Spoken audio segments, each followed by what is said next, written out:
Alhamdulillah, pada kesempatan yang penuh berkah ini kita dapat menghadiri acara kajian Ramadan bermakna 1447 Hijriah yang diselenggarakan oleh pimpinan cabang Muhammadiyah Projo, Masjid Al-Mustahidin dan LKSA pada Asuhan Muhammadiyah Projo. Semoga kehadiran kita pada majelis ini menjadi wasilah kemuliaan mata Allah, diampuni dosa-dosa kita dan semakin menguatkan iman serta ketakwaan kita di bulan yang mulia ini. Hadirin yang berbahagia, adapun dengan acara pada kesempatan kali ini adalah sebagai berikut. Yang pertama, pembukaan dan doa. Yang kedua, penyampaian materi kajian Ramadan bermakna. Yang ketiga, pengumuman. Yang keempat, penutup.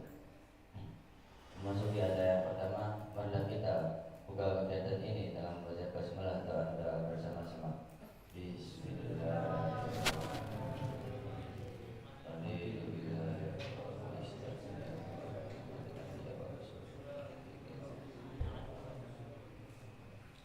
Masuki acara inti yaitu penyampaian materi kajian Ramadan. Kepada yang kami hormati, Ustaz dari Universitas kami persilakan.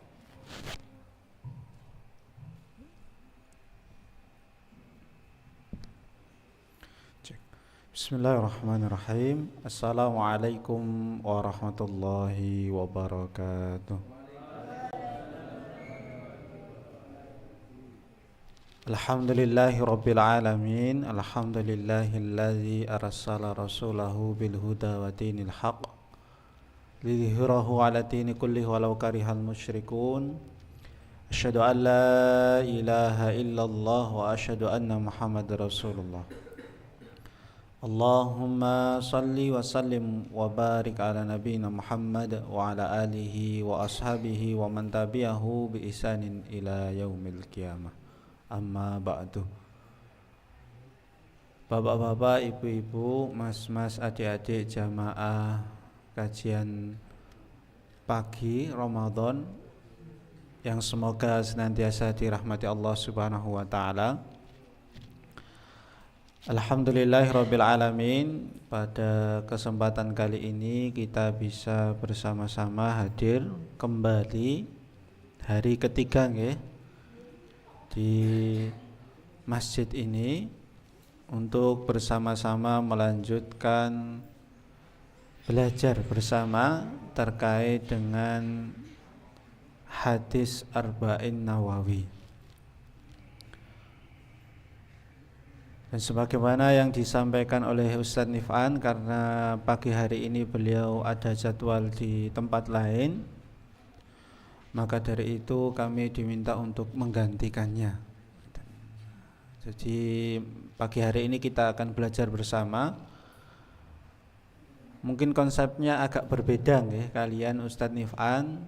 Kalau Ustadz Nif'an banyak penjelasan terkait dengan isi dan dijabarkan banyak sekali. Mbok dikeraskan.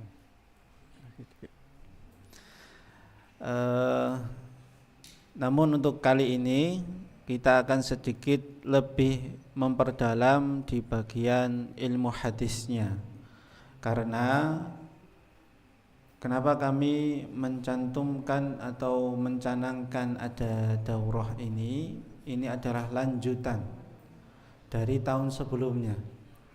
Jadi tahun sebelumnya kita awali daurah kita di Ramadan bermakna 1446 dengan daurah ulumul Quran, kemudian daurah ulumul hadis.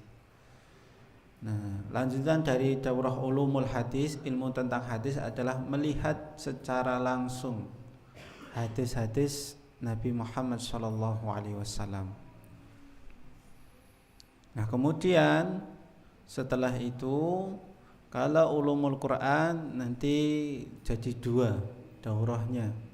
Yang pertama yaitu tentang tahsin yang insyaallah akan disampaikan oleh Ustadz Ahmad Ari. Kemudian kaidah Quran. Nah, nanti terkait dengan beberapa ayat-ayat Al-Quran atau penggalan ayat-ayat yang ada dalam Al-Quran. Terus semoga ini nanti bisa berkelanjutan seperti itu. Nah, Bapak Ibu yang dirahmati Allah Subhanahu wa taala, selain itu pada kajian Ramadan ini juga untuk materi tematiknya kami juga batasi. Menawi Bapak Ibu kemarin sudah mendapatkan jadwal kajian nggih, itu bermacam-macam di hari Sabtu dan Ahad, tapi kata depannya sama semua. Kata depannya yaitu meneladani. Pertama nanti besok Ustadz Nasruddin itu meneladani sahabat Abu Bakar. Kemudian hari Ahad besok Pak Dandung, Ustadz Dandung menyampaikan meneladani Rasulullah dan seterusnya. Kenapa kami ambil tema itu? Kami usulkan kepada para asatidz tema itu karena sekarang banyak di antara kita yang tidak memiliki idola yang benar. Anak-anak kalau saya tanya idolanya siapa, pasti mereka menjawab kalau enggak siapa? Cristiano. Nah, itu langsung tahu. Kalau enggak Lionel Messi, kalau enggak siapa lagi?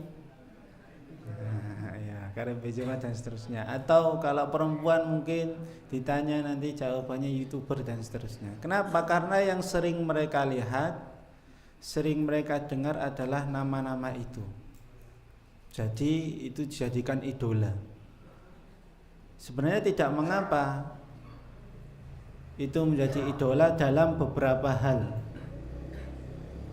Dalam mungkin berolahraga, dalam semangatnya. Tapi sebenarnya ada yang patut dan sangat pantas kita jadikan idola, yaitu Nabi Muhammad SAW dan juga para nabi dan rasul yang lainnya, dilanjutkan dengan para sahabat.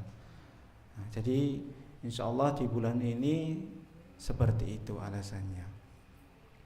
Oke, Bapak Ibu yang dirahmati Allah Subhanahu wa taala, langsung saja kita masuk kepada hadis yang kedua dari hadis Arba'in Nawawi.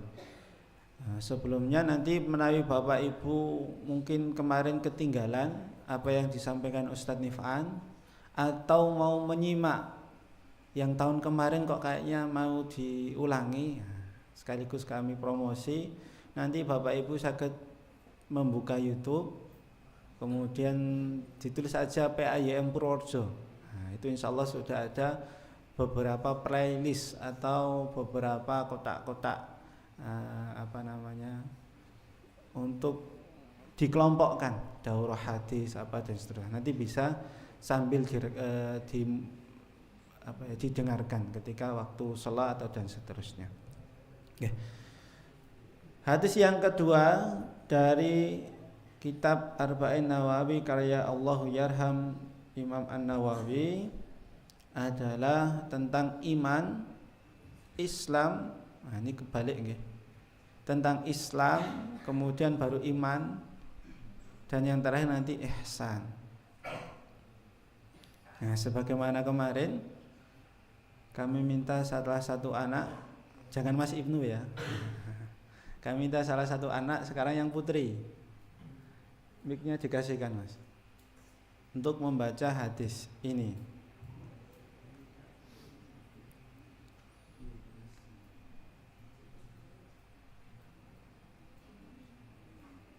Terserah mau siapa, monggo.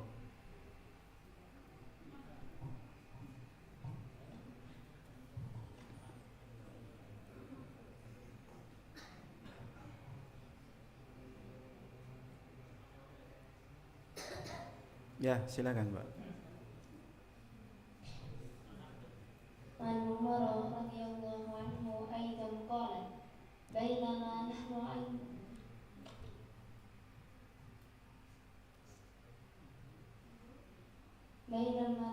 جلوس عند رسول الله صلى الله عليه وسلم ذات يوم إذ طلع علينا رجل شديد بياض الثياب شديد سواد الشعر لا يرى عليه أثر السفر ولا يعرفه منا أحد حتى جلس إلى النبي صلى الله عليه وسلم فأسند ركبتيه إلى ركبتيه ووضع كفيه على فخذيه وقال يا محمد أخبرني عن الإسلام Faqala Rasulullah sallallahu alaihi wasallam al-Islamu an tashhada an la ilaha illallah wa anna Muhammadan Rasulullah wa tuqimas shalah wa tu'tiyaz zakah wa tasuma Ramadan wa tahujjal baita in istata'ta ilaihi sabila.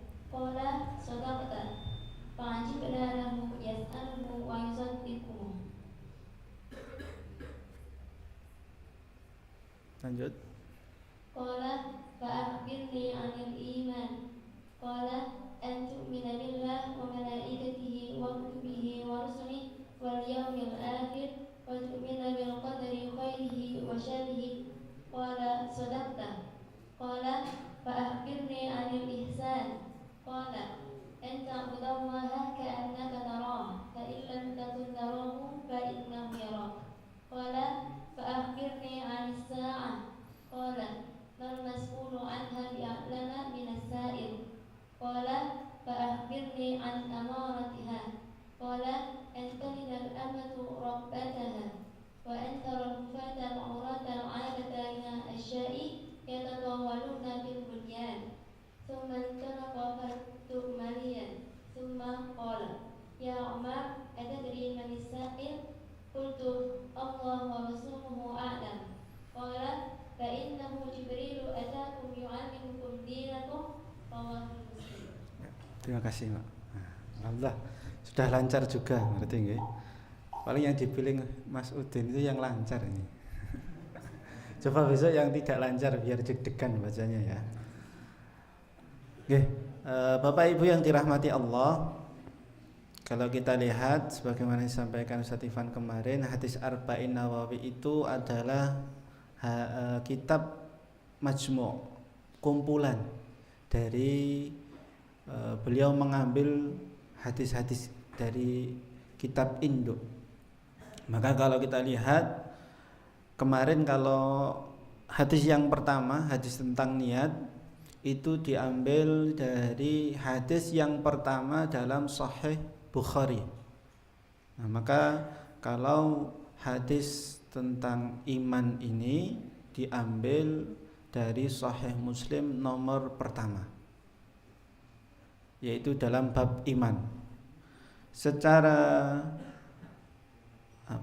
secara keseluruhan maka seperti ini.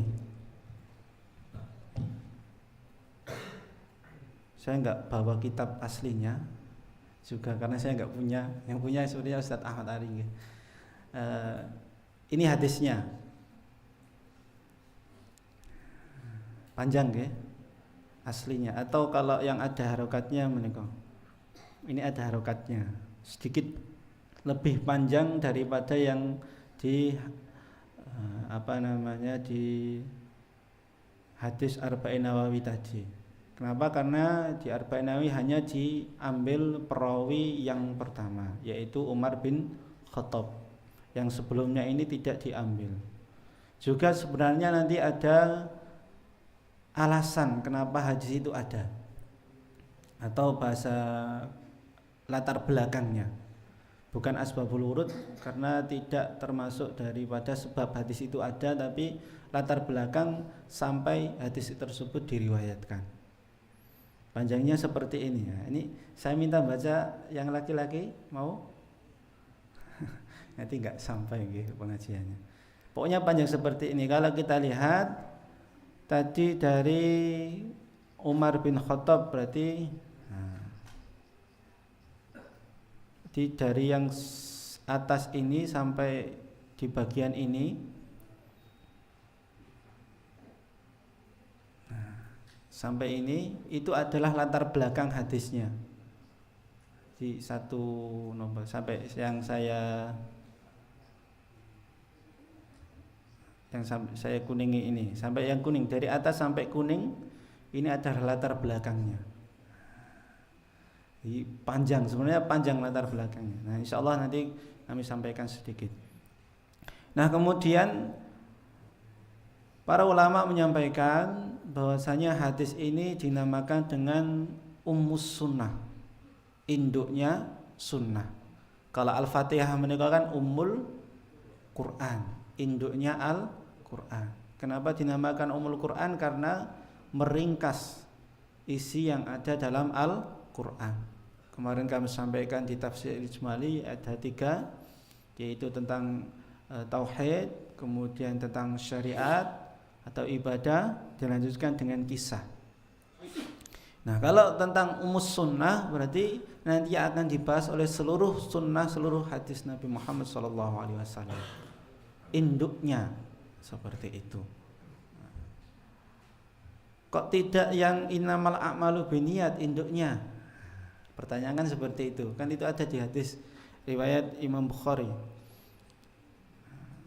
Nanti kami sampaikan kenapa, apakah hadis ini juga ada di Imam Bukhari atau tidak. Nah, ini adalah dari para sahabat. Ini adalah dari para, bukan sahabat, ulama yang mendefinisikan ini. Kalau Al-Quran kan Sab'ul Masani, Ummul Kitab, itu ada dalilnya. Seperti itu. Nah, Bapak Ibu yang dirahmati Allah, kemudian kalau kita lihat sanad hadis, ini kami bukakan. Hadis ini termasuk dari hadis ahad. Hadis ahad. Kenapa? Karena yang meriwayatkan hanya satu sahabat, yaitu Umar bin Khattab radhiyallahu anhu. Kalau kita lihat yang kemarin hadis tentang niat di Sahih Bukhari,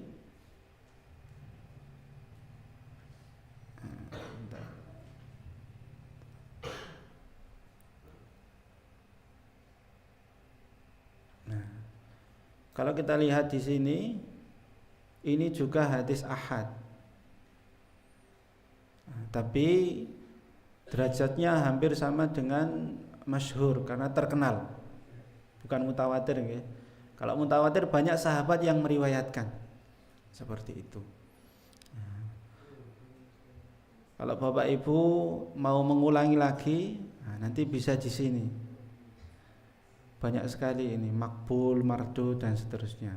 Ini aplikasi di PC. Kemarin yang sudah kami kenalkan tahun kemarin ya.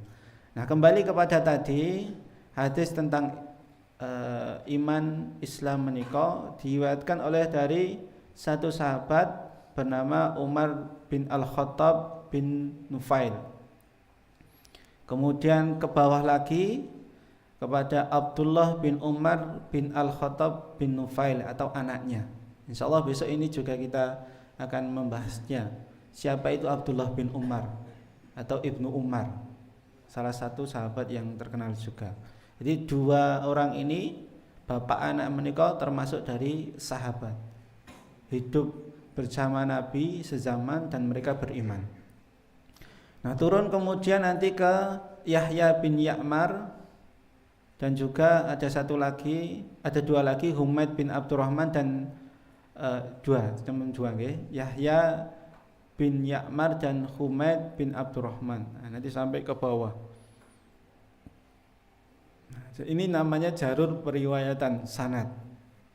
Jadi dari jari nikai dan seterusnya. Nah, tapi ini sebagaimana disampaikan oleh Ustaz Ifan bukan hanya jari ini. Kenapa? Karena nanti setiap perawi itu akan istilahnya ada penilaiannya. Kalau dalam istilahnya jarh wa ta'dil, dinilai ini tenanan ora wonge gitu. Maka nanti kalau kita lihat hadis dhaif, ketika kita lihat di komentar-komentar ini tulisannya bukan sikoh. Sikoh itu orang yang terpercaya nggih. Sikoh fasih, banyak sekali istilah-istilahnya. Nanti bahasanya nanti ada kadzib, orang yang berdusta, ada ghairu sikoh, tidak dipercaya dan seterusnya. Kalau yang nanti hadis-hadisnya ditolak atau mardud dan seterusnya. Dan ini Masya Allah sekali kita sudah dimudahkan seperti ini. Ketika lihat Hamas bin Al-Hasan itu siapa? Meninggal tahun 1409 Hijriah di Basrah, merupakan tabi'in kalangan biasa. Nasabnya siapa dan seterusnya, jumlah hadisnya banyak sekali. Kalau dulu harus buka kitab satu persatu, nyari nama. Kami dulu di PUTM itu diminta untuk mentakhrij. Takhrij itu mengeluarkan sanadnya. Ini sanadnya siapa saja. Itu harus buka kitab satu persatu, nyari namanya itu satu persatu. Jadi itu lama sekali. Kadang ketemu namanya tapi ternyata beda dengan yang di hadis itu, binnya beda dan seterusnya. Nah, sekarang sudah dimudahkan seperti ini, masya Allah sekali. Tinggal kita melihat seperti itu sampai nanti kepada imam Muslim. Nah, kemudian jamaah sekalian rahimakumullah, kalau kita lihat hadis yang serupa, ada beberapa hadis yang serupa dengan ini. Kalau dalam ensiklopedia hadis menika ada 13 hadis. Kalau yang di sini sama 13. Ada di Sahih Bukhari yang ke-7, tapi ini nanti masuk ke hadis arba'in yang ketiga tentang rukun Islam saja. Sebenarnya ada satu aplikasi lagi namanya Jami'u Kutubus Tis'ah. Itu bagus juga, bisa membedakan bukan hanya hadis terkait tapi nanti ada syawahid, ada mutabi'. Itu insyaallah di tahun kemarin sudah disampaikan. Yang intinya bahwasanya meskipun hadis ini adalah hadis ahad, tapi dalam kitab-kitab yang muktabar, dalam kutubut tis'ah dan kutubus sittah itu banyak periwayatannya. Seperti itu. Di antaranya dalam Sunan Abu Dawud, dalam Sunan An-Nasa'i, dalam Musnad Imam Ahmad dan yang lainnya. Nah, seperti itu. Kemudian Bapak Ibu yang dirahmati Allah Subhanahu wa taala, klasifikasi hadis sudah saya sampaikan tadi, termasuk hadis ahad karena hanya satu sahabat yang meriwayatkan dan derajat hadisnya ijma ulama menyampaikan ini sahih. Jadi tidak diragukan lagi kesahihannya. Nah, kemudian latar belakang dari hadis ini, kalau kita lihat dalam redaksi semua hadis ini adalah dari sini. Yahya bin Ya'mar berkata, orang yang pertama kali ingkar takdir di Basrah adalah Ma'bad al-Juhani. Lantas aku Yahya bin Ya'mar tadi dan Humaid bin Abdurrahman al-Himyari bertolak untuk haji dan umrah. Kami pun bergumam, seandainya kami dapat berjumpa dengan salah seorang sahabat Rasulullah, kami akan bertanya kepadanya mengenai suatu hal yang mereka bicarakan berkaitan dengan takdir. Jadi kalau kita lihat bersama Bapak Ibu yang dirahmati Allah, latar belakang hadis ini adalah masih di zaman sahabat itu ada muncul pemikiran baru yang bernama Qadariyah. Sebenarnya di zaman sahabat itu banyak pemikiran baru. Ada Mu'tazilah, ada Syiah, ada apa lagi ya? Jabariyah sebenarnya belum. Yang Ali kan terbagi menjadi 3 menika nggih. Mu'tazilah, Syiah, Khawarij, ya itu Khawarij. Kemudian setelah itu ada lagi Qadariyah. Nah, ini kalau tentang Qadariyah nanti bisa ditanya ke Ustadz Mahfud karena beliau SUD, ya, sarjana Usuluddin. Yang intinya bahwasanya mereka menolak qadar, menolak takdir. Di sini disebutkan ketika mereka menjumpai Abdullah bin Umar saat ia memasuki masjid, spontan aku dan temanku menggerumuninya dari sisi kanan dan kirinya. Aku mengira bahwa temanku akan mewakilkan pembicaraan kepadaku, lantas lekas kuceritakan. Wahai Abu Abdurrahman, sesungguhnya telah muncul di hadapan kami segelintir orang yang membaca Al-Quran dan mendalami ilmu. Jadi mereka belajar Al-Quran juga, belajar ilmu juga, tetapi mereka mengklaim bahwa tidak ada takdir. Kaitannya adalah bahwa perkara itu baru muncul dengan sendirinya tanpa didahului oleh takdir dan ilmu Allah sebelumnya. Jadi mereka menganggap mosok ada keburukan yang itu sudah disetting oleh Allah Subhanahu wa taala. Kan itu enggak mungkin.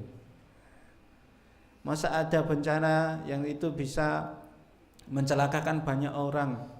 Setelah mereka memperdalami Al-Quran, memperdalami ilmu, kemudian mereka bicara seperti itu. Yang ada nanti itu Allah belum tahu. Kalau sudah terjadi nanti Allah baru tahu.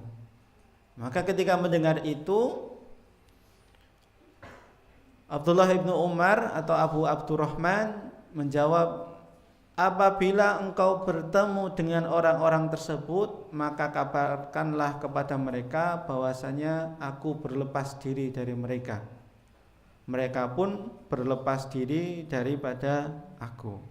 Terus Ibnu Umar tidak mau disangkut pautkan dengan orang-orang tersebut. Bari itu minat timah, seperti itu. Saya sudah tidak mau berhubungan dengan mereka. Wa annahum qura'un minni. Kemudian dilanjutkan, Abdullah bin Umar berkata, kemudian bersumpah, jikalau seandainya salah seorang dari mereka menafkahkan emas sebesar gunung Uhud, yang ini besar sekali, ya, niscaya sedekahnya tidak akan diterima hingga ia beriman kepada takdir. Hingga ia beriman kepada takdir. Ia melanjutkan baru masuk kepada hadis tadi. Jadi ini adalah latar belakang hadis ini, kemudian diriwayatkan oleh Abdullah bin Umar. Kalau kita tahu latar belakang seperti itu, maka sebenarnya ini adalah penjelasan bagi kita juga. Ketika kita semuanya ragu dengan takdirnya Allah Subhanahu wa ta'ala.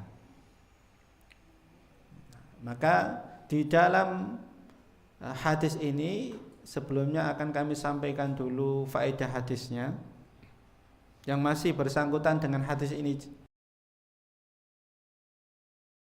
Penuntut ilmu, dibacakan tadi bahwasanya ada datang kepada mereka Jibril.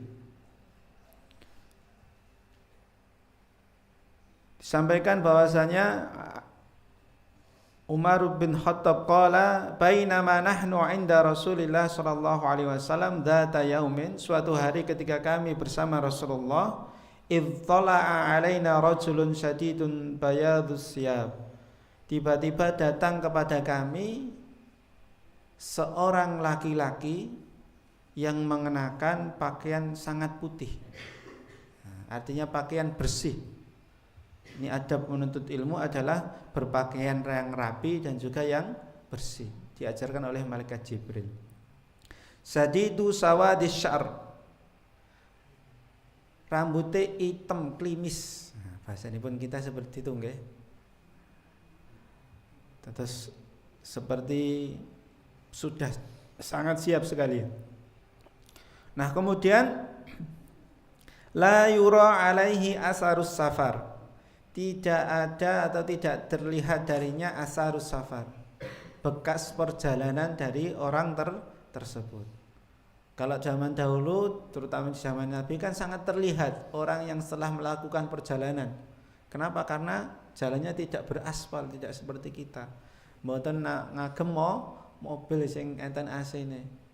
Tapi kemana-mana mereka jalan kaki. Kalau tidak naik kuda, naik bighal atau naik unta, itu kan pasti terkena angin, terkena pasir. Yang pasti kalau berjalan mungkin hanya setengah hari saja atau beberapa menit saja langsung terlihat asarus safarnya. Pakaiannya mungkin ada sedikit compang-camping dan sebagainya. Tapi ini tidak. Kemudian wala ya'rifu minna ahadun. Tetapi mereka yang dilihat oleh Umar bin Khattab dan para sahabat itu adalah orang yang tidak pernah dilihat. Kalau bahasa kita nggih sanes akamsi, sanes anak kampung sini. Dikek ora tahu weruh rupane, tapi kok kesini kok dalam keadaan rapi, bersih dan seterusnya. Jadi ini adalah contoh dari adab penuntut ilmu. Kalau mau menuntut ilmu sebaiknya dengan pakaian yang rapi, yang bersih. Nah, kemudian dilanjutkan fa asnada rukbataihi ila rukbataihi. Kemudian malaikat Jibril tersebut dan ini hadis ini dikenal dengan hadis Jibril nggih. Meletakkan pahanya di samping atau di depan pahanya Nabi Muhammad sallallahu alaihi wasallam, wa wada'a kaffaihi ala fakhidai.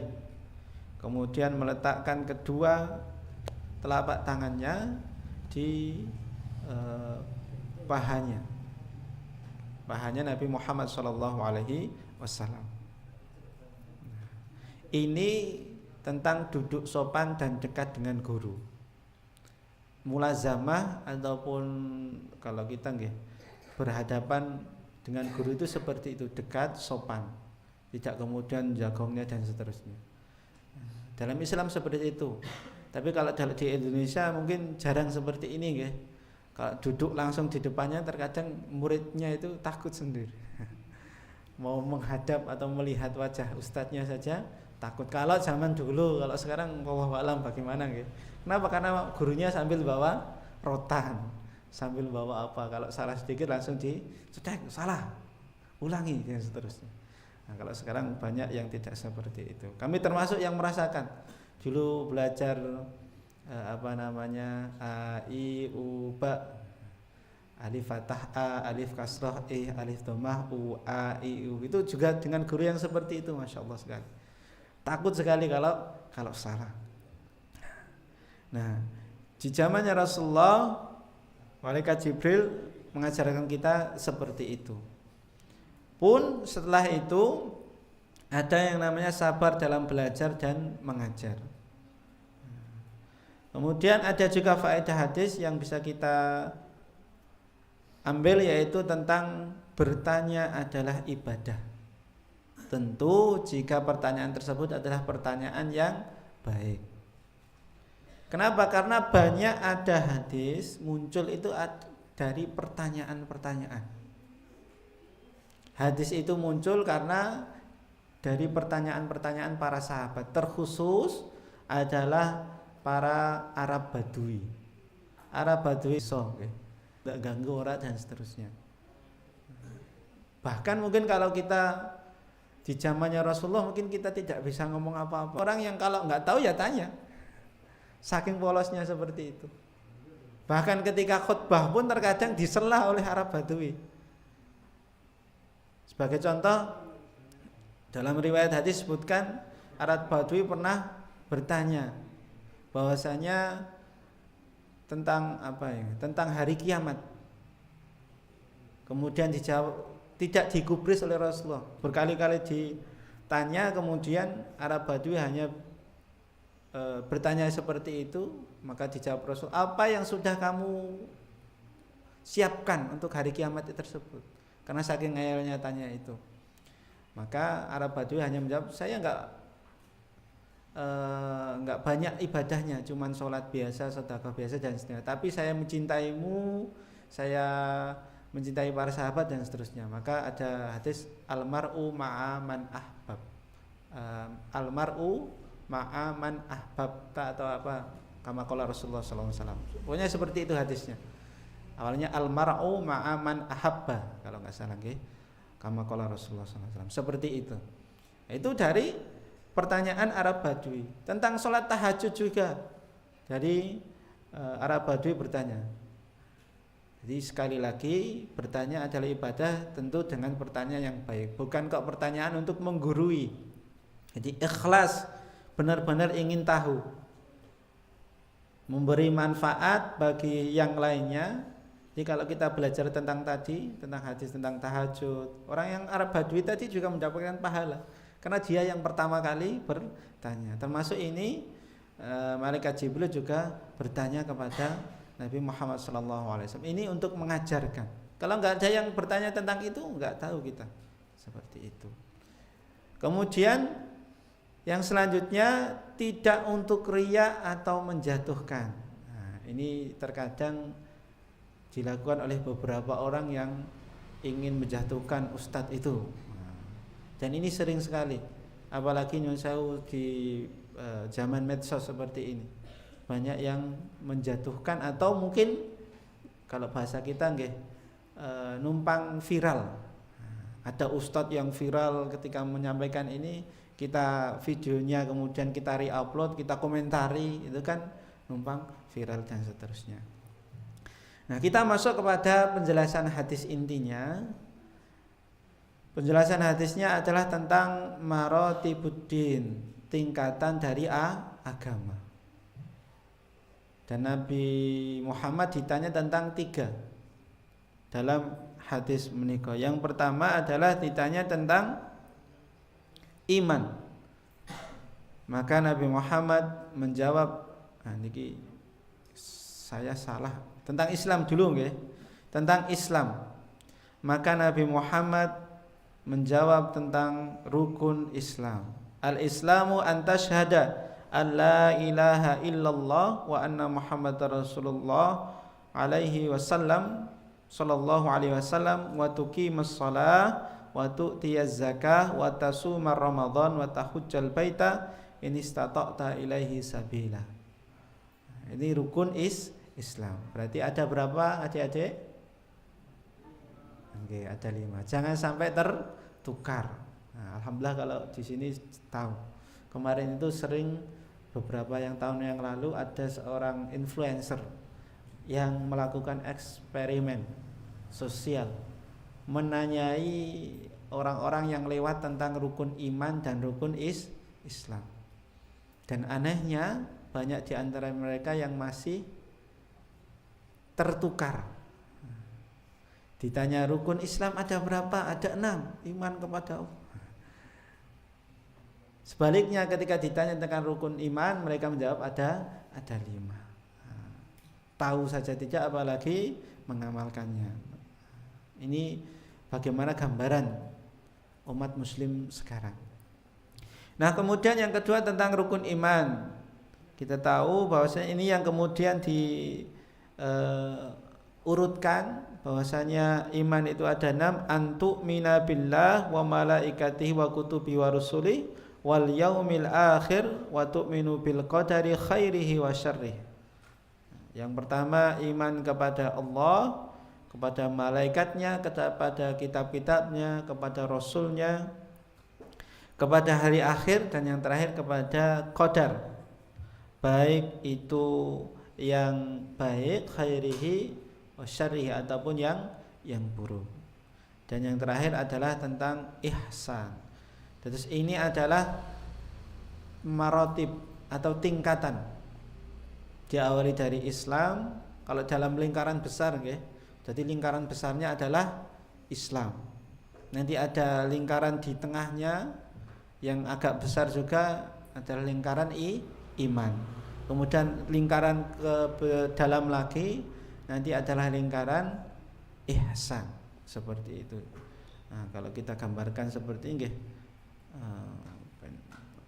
ada lingkaran besar, ini adalah lingkaran Islam, kemudian lingkaran lagi di dalamnya lingkaran iman, kemudian lingkaran lagi di dalamnya lingkaran ihsan. Jadi orang yang Islam, ihsan tentu dia beriman dan berislam. Orang yang iman tentu dia berislam, dan orang yang Islam tentu dia adalah baru Islam. Nah, nanti ada kami sampaikan.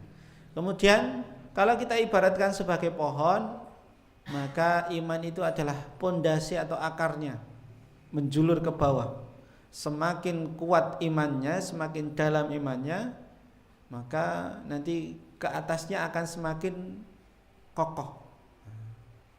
Maka Islamnya, batang atau cabangnya nanti akan semakin kokoh. Maka ihsan diibaratkan sebagai buah terbaik daripada pohon tersebut. Loh, kok enggak ada?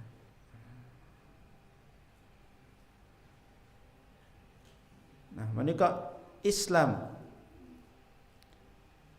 adalah amal lahir atau zahir. Syahadat itu kan kita ucapkan, salat kita lakukan, zakat, puasa, haji bagi yang mampu dan seterusnya. Insyaallah untuk ini nanti di hadis yang ketiga ada penjelasan tersendiri. Nanti insyaallah semoga Ustaz Nifan menyampaikan ya. Tapi Amar yang zahir menika, yang lahir menika harus ditopang dengan iman yang kuat, yaitu batinnya. Berupa 6 ini, pondasi ini. Semakin kuat iman, maka semakin tinggi nilai ibadahnya. Nah, ada satu faedah perbedaan antara Islam dan juga iman. Karena dalam surat Al-Hujurat ayat 14, ketika itu juga Arab Badui juga disampaikan bahwasanya walakin aslamna. Nah, seperti itu. Ayatnya secara lengkap kami lupa nggih.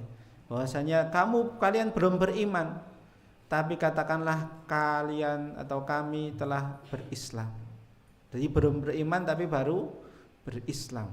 Karena iman lebih tinggi dari sekedar Islam.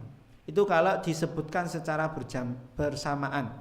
Jadi ada kaidah dalam bahasa Arab, kalau ada dua kata yang itu hampir sama disebutkan dalam satu redaksi, maka itu kemudian nanti berbeda maknanya. Tapi kalau disebutkan terpisah, nanti jadi satu maknanya. Sebagai contoh, kalau kita lihat dalam hadis menika, yaitu tentang Islam dan iman. Perbedaannya nyata sekali. Bahwasanya kalau iman itu berkaitan dengan batin, kalau Islam berkaitan dengan zahir. Tapi kalau kita lihat dalam Al-Qur'an, surat Ali Imran menika nggih, ya ayyuhalladzina amanu taqullaha haqqa tuqatih wa la tamutunna illa wa antum muslimun. Nah, itu kan kemudian berarti yang penting aku wis salat. Berarti kan termasuk muslim dong. Nah, tidak seperti itu. Karena hanya disebutkan muslim, maka yang dimaksud di situ muslim adalah sama juga, iman juga. Jadi mencakup semuanya. Sebagai contoh fakir miskin. Kalau fakir miskin kalau disebutkan secara bersamaan, maka beda artinya.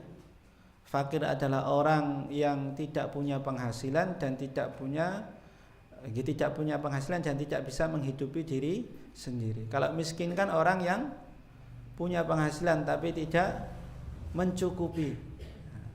Tapi kalau disebutkan hanya miskin saja, maka itu juga Tapi kalau kita lihat bersama lagi, kalau disebutkan secara bersamaan, ada perbedaan dari dua tersebut.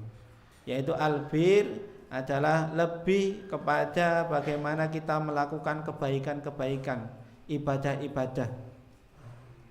Nah, kalau takwa adalah lebih kepada menjauhi kepada maksiat atau dosa.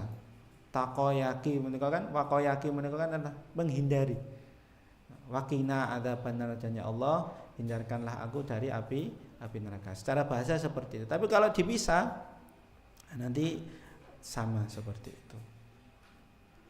Nah, kemudian Bapak Ibu yang dirahmati Allah Subhanahu wa taala, kalau kita lanjutkan lagi, ada satu tingkatan di atas iman, di atas Islam, yaitu tingkatan yang paling tinggi, ihsan. Dan ihsan ini juga ada 3 tingkatan. Ketika Rasulullah SAW ditanya terkait dengan ihsan, maka Rasulullah SAW menjawab, anta'budallaha ka'annaka tarahu fa illam takun tarahu fa innahu yarak. Engkau beribadah kepada Allah ka'annaka tarahu, seperti engkau melihat Allah, seakan-akan. Nah, ini menggunakan ka'anna. Karena kita tidak tahu, kita tidak mungkin bisa melihat Allah kecuali besok ketika kita mendapatkan waziyadah, mendapatkan surga Allah dan juga ziyadah. Ziyadah di sini kalau tafsir ulama menyampaikan bisa melihat wajahnya Allah Subhanahu wa taala, seperti itu. Kecuali itu. Dan jika kita tidak mampu, maka yakinlah bahwasanya Allahu yara. Allah melihat kalian semuanya ketika beribadah ataupun melakukan apapun di dunia. Maka ada dua tingkatan, yaitu merasa melihat Allah dengan penglihatan hati tentunya. Yang kedua adalah merasa diawasi Allah atau muraqabah. Nah, ini sudah pernah disampaikan oleh Ustaz Sofyan Badarudin sepertinya tentang muraqabah ini secara tersendiri. Nah, inilah kualitas tertinggi dalam beragama. Dan puasa Ramadan menika salah satu cara kita mendidik ihsan menika. Adik-adik di sini kalau berpuasa kan meskipun nggak ada yang lihat, nggak terlihat CCTV kan nggak berani nggih. Ketika wudhu kemudian kumur-kumur dilek, berani atau tidak? Karena tahu bahwasanya kalau sudah ngelek sedikit saja, menelan sedikit saja air langsung batal puasanya. Padahal tidak ada yang melihat. Kenapa? Karena merasa diawasi Allah Subhanahu wa taala. Maka seharusnya di ibadah-ibadah yang lain dalam keseharian kita pun seperti itu. Mungkin hanya sedikit orang yang bisa beribadah dengan yang pertama ini, merasa dia melihat Allah, langsung kepada Allah dan seterusnya. Tapi yang bisa kita lakukan, bisa kita usahakan yang kedua ini, merasa selalu diawasi Allah Subhanahu wa taala. Maka ketika mau melakukan sesuatu yang buruk, merasa diawasi Allah dan seterusnya. Nah, dan ini adalah kualitas tertinggi tadi, intinya, core-nya daripada lingkaran-lingkaran tadi. Dan ihsan menika akan memberikan dampak yang sangat baik. Yang pertama adalah tidak butuh pujian manusia. Ini yang penting, tidak butuh pujian dari manusia. Dan termasuk dari tanda orang munafik dalam surah An-Nisa menika kan kala wa idza qamu ila sholati qamu kusala yuraunan nas. Ketika mereka mau melakukan sholat, mereka sholatnya males-malesan. Mereka sergap ketika yuraunan nas, ketika hanya dilihat oleh manusia, ingin dipuji oleh manusia. Nah, orang ihsan tidak seperti itu. Dia beribadah usikum wa ayaya bukan karena pujian manusia, dan ini sangat susah sekali. Terutama yang menjadi imam biasanya. Mas-mas yang jadi imam nggih. Itu kan pengen bacaannya biar bagus. Bacaannya biar didengar oleh mbak-mbak yang di belakang dan seterusnya. Makanya kemarin disampaikan oleh Ustaz Nifan, kalau penghafal yang hakiki, yang dulu pondok-pondok pesantren yang dulu nggak boleh ikut MTQ, nggak boleh kemudian kemana-mana. Biar apa? Menjaga keikhlasannya. Karena kemarin salah satu dari orang yang akan masuk neraka dan diseret dengan wajahnya itu adalah Qari'ul Quran, orang yang membaca Al-Quran. Nah, seperti itu. Semoga kita terhindar dari itu semuanya.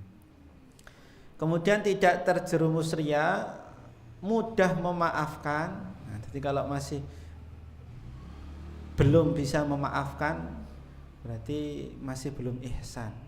Dalilnya apa? Ini dalam surah Yusuf. Itu kan banyak sekali ayat tentang innallaha la yudhi'u ajral muhsinin. Allah tidak akan pernah menghilangkan, menunda pahala bagi orang-orang yang berbuat ihsan.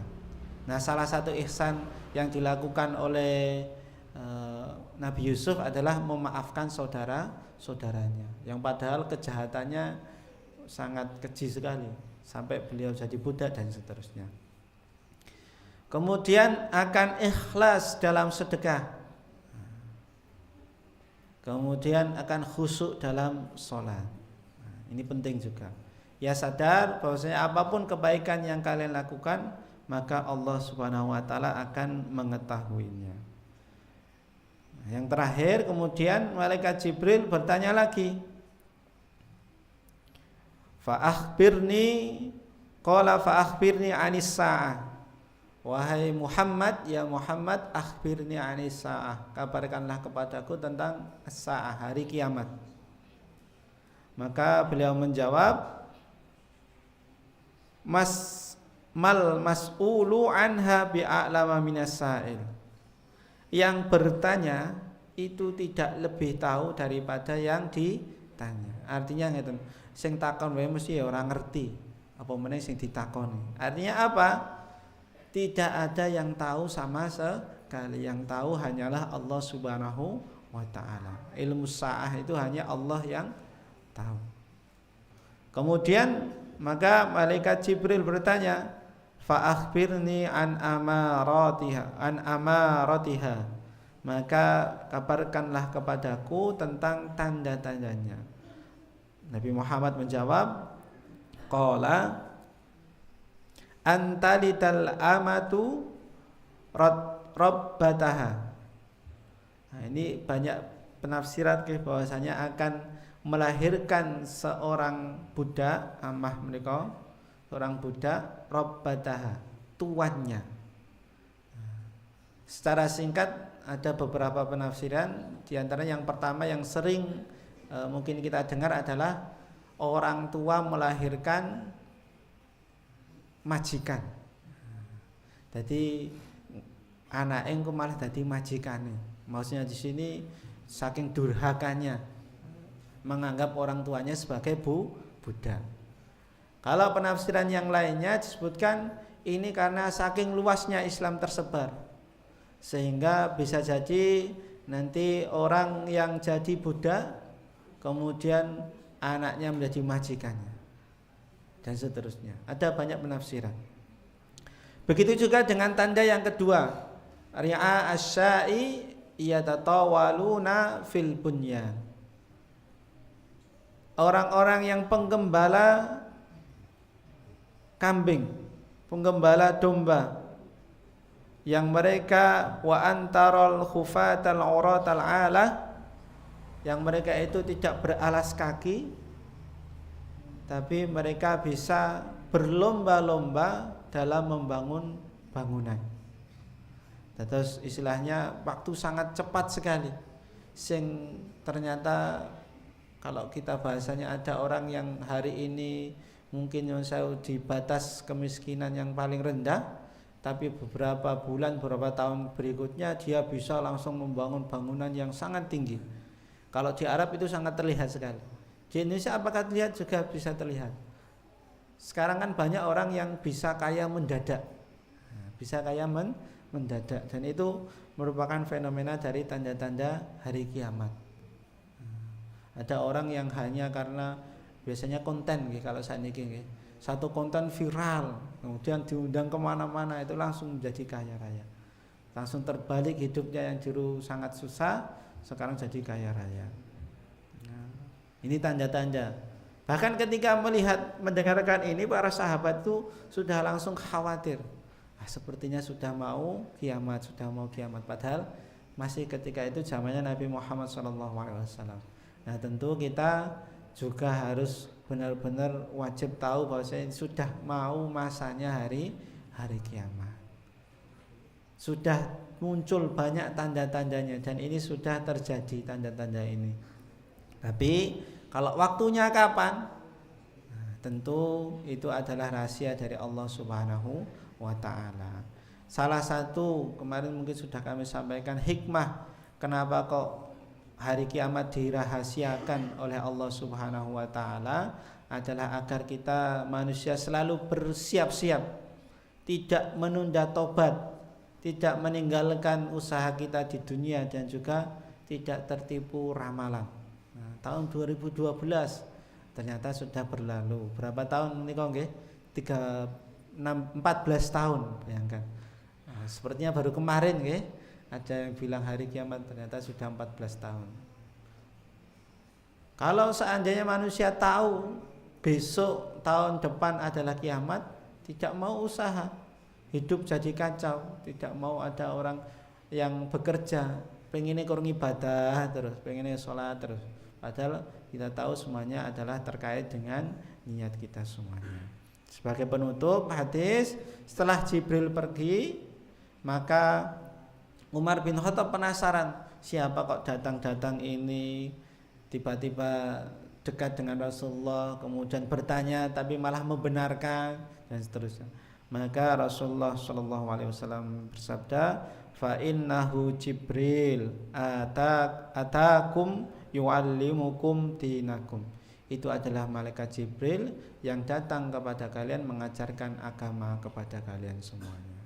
Nah, demikian ini adalah hadis yang kedua dari kitab Arba'in Nawawi karya Imam Allahu Yarham Imam An-Nawawi. Banyak hikmah yang bisa kita ambil, banyak faedah yang bisa kita ambil. Salah satunya adalah tentang bagaimana seharusnya kita berislam, beriman dan juga berihsan. Demikian hadani Allah wa iyyakum ajmain. Mohon maaf bila banyak kesalahan.